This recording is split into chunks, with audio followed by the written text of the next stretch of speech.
Welcome back, everyone. You may have just gotten your Android phone and you may have realized that for some reason it keeps getting stuck on the boot logo whenever you boot it up. So it may be stuck on Samsung or OnePlus or whatever the case is.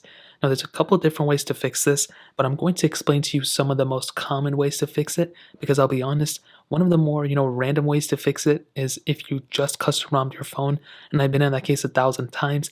And in that case, you may have to factory reset your phone because you may have installed the wrong ROM or whatever the case is, or restore from a backup. So that is not covering this specific video. This video is much simpler. If you may have just installed a random app or whatever the case is, things like that can happen and it can mess up your phone sometimes. So most commonly what I've seen whenever you have a phone that may have some problems or whatever the case is actually if you just hold down the power button for a little bit longer than what you should be. So if you go ahead and boot up your phone and it's still stuck on that Samsung or OnePlus or LG logo, the best thing you can do that I've done in my past life that helps me out a lot is literally holding down that side button right here, the volume button, until your phone fully restarts and it hops out of that Samsung or OnePlus logo and then it comes back on. If you're lucky, the phone will go ahead and boot back up and go pretty much normally as it should be.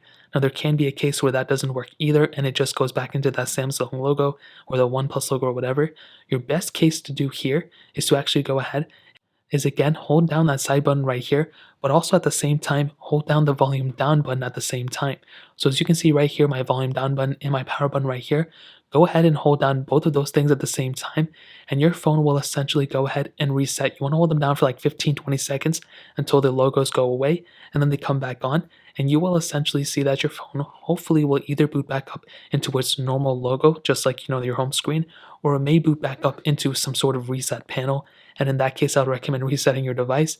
But if that still doesn't happen and you're still stuck in that situation, another thing that I've seen happen sometimes, and it doesn't happen every time, but sometimes you may have a case on your device or some type of thing on your device, something that maybe plugs in here all the time, or you maybe have like a micro SD card slot installed on your device. What I've heard and what I've seen work with like once or twice is removing every single thing from your phone, the charger, the SIM cards, the memory cards, everything like that, and essentially trying to reset your phone in that case. So what you would do is take out everything from your phone. You would essentially hold down that side button here, your power button, until your phone essentially fully reboots. And then at that point, you would essentially just be able to boot back into your phone. You would go ahead and insert everything back in, and that should end up fixing your issue. Now again, this may be a bigger issue than just a quick reset, so keep that in mind, but I've seen this work a couple times, and this may actually fix it for you. So those are just a couple things that I'd recommend doing. If you guys have any other questions or anything like that, let me know in the comment section below. Hit the like button, that would mean so much, but definitely hit that subscribe button. Every single subscriber that we get really does count, so it means so much if you guys can hit that. Also check out the other links down in the description as well. My Twitter, my Instagram, my other channels. More importantly than everything else, I love every single one of you guys. Hopefully I'll catch you guys in the next video. Peace out till then.